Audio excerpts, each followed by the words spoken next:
The first time we saw it, we thought it was just a shadow, a trick of the fading sunlight filtering through the thick trees. But when the shadow moved, when it really moved, we knew we had stumbled onto something we weren't supposed to see. It all started as a casual weekend trip. Just 3 of us. Me, my best friend Jake, and my cousin Ryan. We weren't professional explorers, just guys with a love for the outdoors and a little too much curiosity for our own good. The plan was simple. Head deep into the Pacific Northwest, do some camping, maybe fish a little, and, if we were lucky, try to spot something strange. Bigfoot stories had always fascinated us. Not because we fully believed in them, but because there was always that what if, that tiny chance that all those legends, all those blurry photos weren't just hoaxes. The deeper we hiked into the forest, the more unsettling things became. The silence, for one. It wasn't the normal peaceful quiet of nature. It was heavy, like the trees were holding their breath. There were no birds, no rustling leaves, just the crunch of our boots on the damp forest floor. Even the air smelled different, earthy, but with something else mixed in. Something metallic. Ryan was the first to notice it. "Guys, do you hear that?" We stopped. For a moment there was nothing. Then a low, distant thud. Not an animal sound. Not the wind. It was deeper than that, heavier, like something massive taking a single deliberate step. Jake let out a nervous laugh. Probably just a tree falling somewhere. But we all knew better. Trees don't walk. We pushed forward, now more alert than ever. Then we saw it. At first, it was just movement in the distance, partially hidden behind the thick trunks. A massive shape, dark and covered in matted fur, stepping between the trees with a grace that didn't match its sheer size. It was taller than any human, easily over 8 feet, and built like nothing we'd ever seen before. It wasn't a bear. It wasn't a man. It was something else. I reached for my phone, heart pounding. The moment I lifted it to snap a picture, the thing stopped, as if it knew. The air went still again. We stood frozen, barely breathing. Then, without warning, it turned its head toward us. And that's when we saw its eyes. Not animal eyes. Not human eyes. But something in between, intelligent, aware, and staring right through us. And then it moved. Not away. Not to hide. But toward us. Jake cursed under his breath, stepping back instinctively. His boot crunching on a fallen branch. The snap echoed through the trees, and that was all it took. The thing moved. Not in a slow, lumbering way like you'd expect from something so huge. It was smooth, almost unnaturally fast, covering distance in long, deliberate strides. Could barely breathe. Every instinct in my body screamed at me to run, but my legs refused to move. Ryan grabbed my arm, whispering harshly, "We need to go. Now." But I couldn't. I was locked in place, staring into those deep-set eyes. They weren't just looking at us. They were studying us. Then, it did something I will never forget. It tilted its head. Just slightly, like it was trying to figure out what we were. Like we were the ones who didn't belong here. Jake was already moving. He turned, pulling me with him, but Ryan. He hesitated a second too long. That second cost us. A sound ripped through the air. Deep, guttural, not human. It wasn't a growl, not exactly. It was something bigger. A noise that rattled in my chest, made my stomach twist. The kind of sound that told you, without a doubt, you were prey. Ryan bolted. We all did. Branches slapped against my face as we ran. The thick underbrush grabbed at our legs. I didn't know where we were going, just away. Behind us I could hear something moving, something big, something fast. Not crashing wildly like a bear might. It was controlled. It knew the forest better than we ever could. I don't remember how long we ran. Maybe minutes, maybe seconds. My lungs burned, and the cold air sliced at my throat. My only thought was getting to the river. If we could cross it, maybe we could lose whatever was following us. Jake was ahead, reaching the edge of a slope that led down toward the water. "Come on. Move." Ryan was right behind me. Then all at once the noise stopped. The footsteps. The movement. The heavy presence behind us, gone. I skidded to a stop, chest rising and falling fast. Ryan did the same, eyes wide and confused. The forest, once again, was silent. Jake spun back, still panting. "Why did you stop?" Ryan shook his head, swallowing hard. "I don't know. It's not chasing us anymore." I turned, scanning the trees. The shadows stretched long in the fading light, but there was nothing there. No movement. No sign of the thing we had just seen. Just trees. Silent trees. Jake let out a shaky laugh, rubbing his hands over his face. "Maybe it lost interest." "Or maybe," Ryan muttered, still catching his breath, "it's hunting us another way." That thought settled in the pit of my stomach like a rock. We had seen it. Had seen us. And now it was gone. Something didn't feel right. I turned back toward the slope. "We need to get to camp." Nobody argued. By the time we reached our campsite, the sun had dipped below the horizon, leaving only a dull orange glow in the sky. Our tent and gear were still where we left them, untouched. For a brief second, I almost convinced myself that we had imagined the whole thing. Maybe it was just an animal. Maybe we were just freaking out over nothing. Then Ryan spoke. "Look at this." He was standing near the fire pit, pointing at the ground. My stomach dropped when I saw them. Footprints. Huge, deep imprints in the dirt circling our camp. Not fresh but not old either. Like something had been here. Butching. Jake took a step back. "We should leave." "We can't," I said. "It's already dark. If we go stumbling through the woods at night, we're just making it easier for whatever that was." Jake ran a hand through his hair, clearly trying to keep it together. "So what do we do? Just sit here and wait?" Nobody answered. I grabbed some firewood and started piling it up. If we were staying, we needed light. A lot of it. Ryan knelt beside me, fumbling with the lighter. His hands were shaking. The fire crackled to life, casting long, flickering shadows across the trees. I wanted to believe the flames would keep us safe, but deep down I wasn't sure. We sat close together, backs to the fire, watching the darkness. Listening. Every rustle of leaves, every distant snap of a twig made my pulse spike. Hours passed. Nothing happened. Then, somewhere beyond the tree line, something whistled. A long, slow, almost human whistle. Ryan stiffened. "Did you hear that?" We all did. I turned toward the sound, my breath caught in my throat. It had come from inside the forest. Not far but not too close either. Just enough to let us know we weren't alone. Jake's fingers tightened around the small hunting knife strapped to his belt. It wasn't much, but it was the only real weapon we had. Ryan swallowed hard, shifting closer to the fire. I could see the reflection of the flames in his wide, unblinking eyes. None of us spoke. We just listened. The whistle came again. This time it was closer. It wasn't a bird. It wasn't the wind. It sounded deliberate, almost mocking. Then, from the opposite side of the camp, another whistle. This one was softer, but it was there. Jake turned toward me, whispering, "There's more than one." I nodded, heart hammering.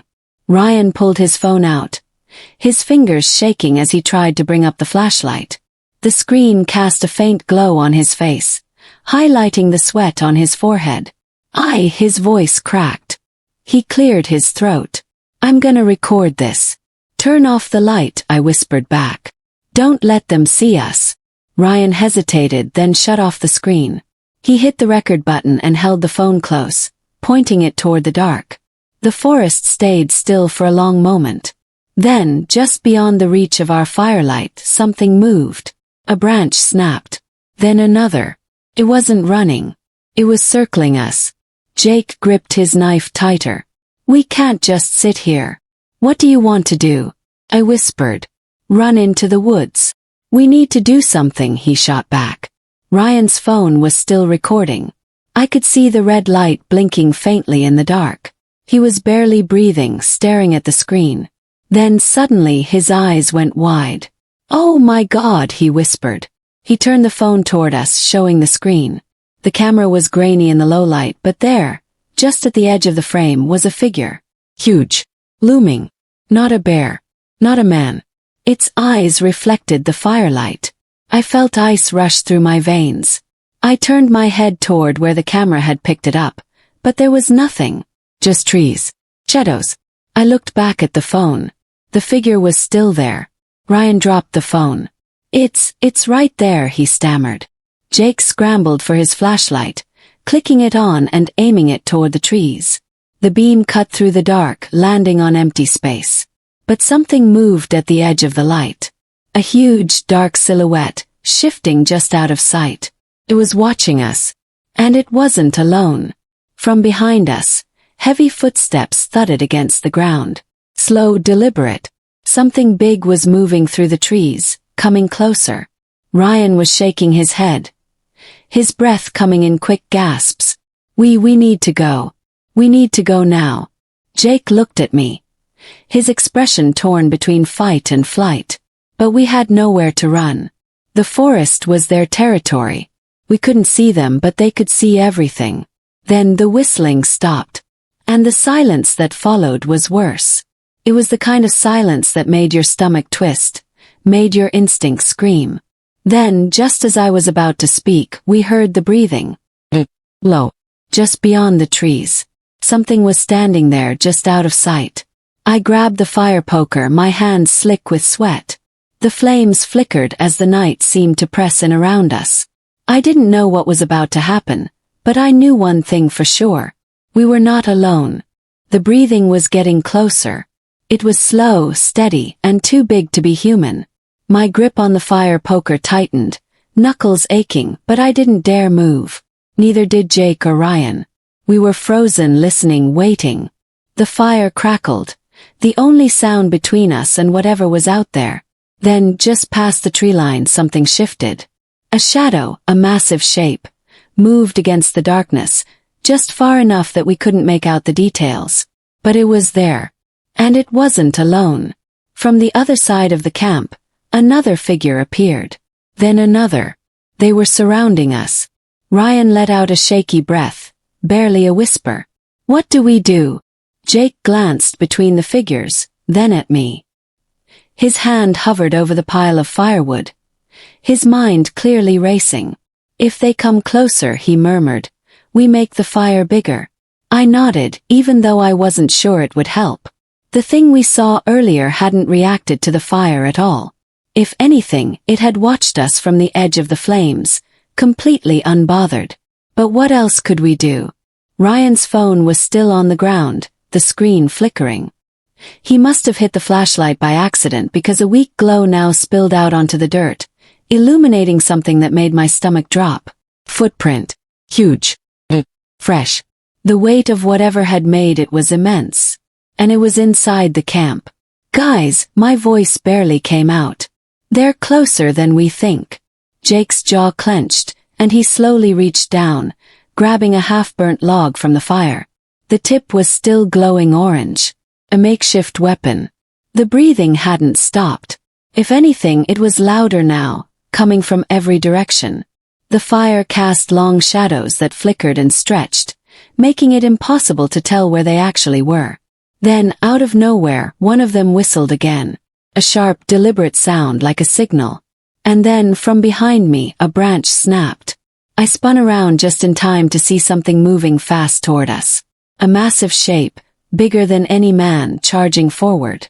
Ryan screamed. Jake swung the burning log wildly, sending a shower of embers into the air. I stumbled backward, gripping the fire poker, heart hammering in my chest. The figure stopped just at the edge of the light. For the first time we saw it clearly. The creature was huge, easily over 8 feet tall, covered in thick matted fur. Its chest rose and fell with heavy, slow breaths. The firelight reflected off its deep-set eyes, and for the briefest second, I could see something behind them. Intelligence. It wasn't just an animal. It was thinking, watching. Jake raised the burning log again, trying to make himself look bigger, but the thing didn't move. Just stood there staring at us. Then, without warning, it opened its mouth. Not to growl, not to roar, but to mimic us. It let out a sound. A perfect copy of Ryan's scream, but twisted, like it was playing with us. Ryan grabbed my arm, his whole body shaking. "We need to run," he whispered. I knew he was right. But where? We were surrounded. The creature took another slow step forward, its massive foot landing with a dull thud against the dirt. It was testing us, seeing what we would do. And then, before any of us could react, something else moved in the trees. Something even bigger. And it was coming fast. The sound barreling toward us was different. Faster. Heavier. The creature in front of us turned its head sharply toward the noise, its entire body tensing. For the first time I saw something new in its eyes. Something that almost looked like fear. Jake tightened his grip on the burning log, his knuckles white. "What the hell is that?" he whispered. Ryan didn't answer. None of us did. Because whatever was coming, it wasn't one thing. It was many. The trees trembled.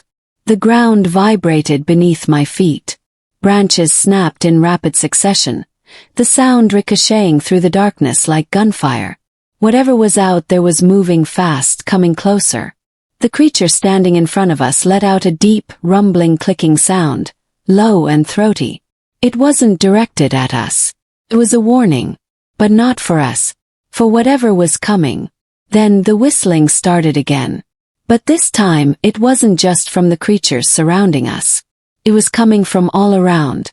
Higher up. Lower to the ground. A chilling, layered chorus that sent ice-cold dread up my spine.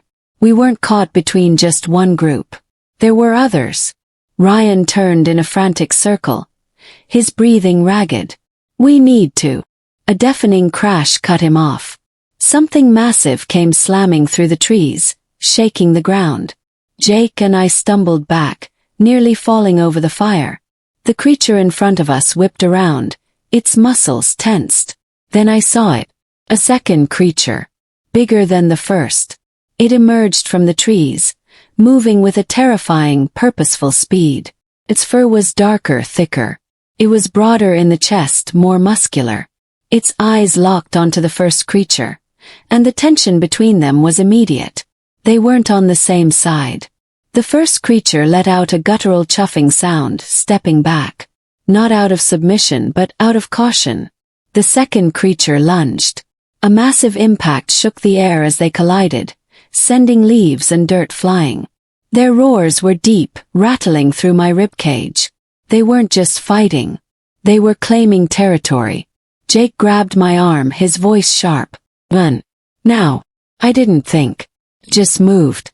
We bolted into the trees, dodging low branches and leaping over roots. The sounds of the fight behind us were brutal.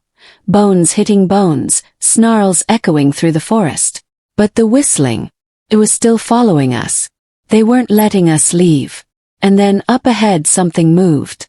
A third figure stepped into our path. My stomach dropped. We had just run straight into a trap. We skidded to a stop, panting, staring at the massive figure in front of us.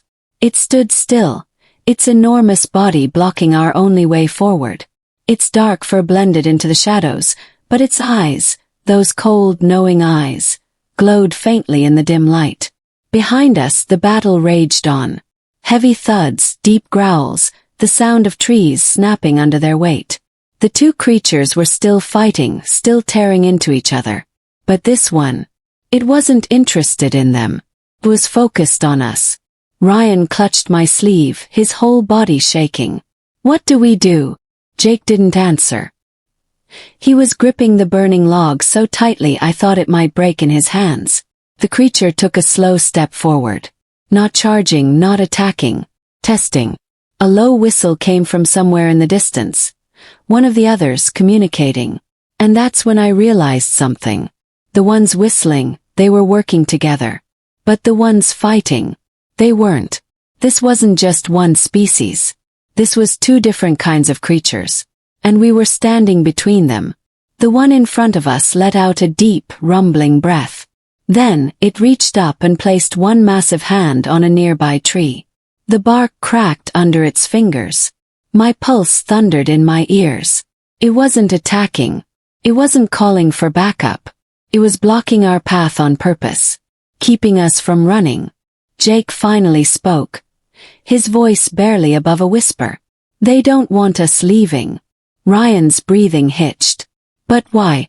I swallowed hard, trying to keep my voice steady. "Because they're not just hunting."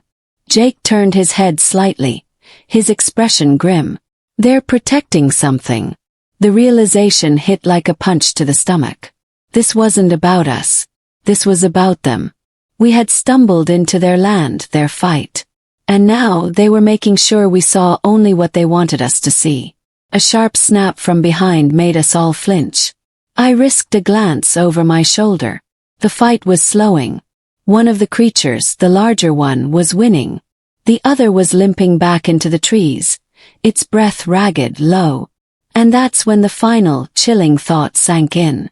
The ones who had been whistling, the ones that had been leading us in circles, weren't trying to attack us. They were trying to keep us away from something. Something even worse. The massive creature in front of us exhaled, then turned its head slightly, just enough to look past us toward the fight. And then, it stepped aside, like it was letting us go. We didn't hesitate. Jake grabbed my arm and we ran. We didn't look back.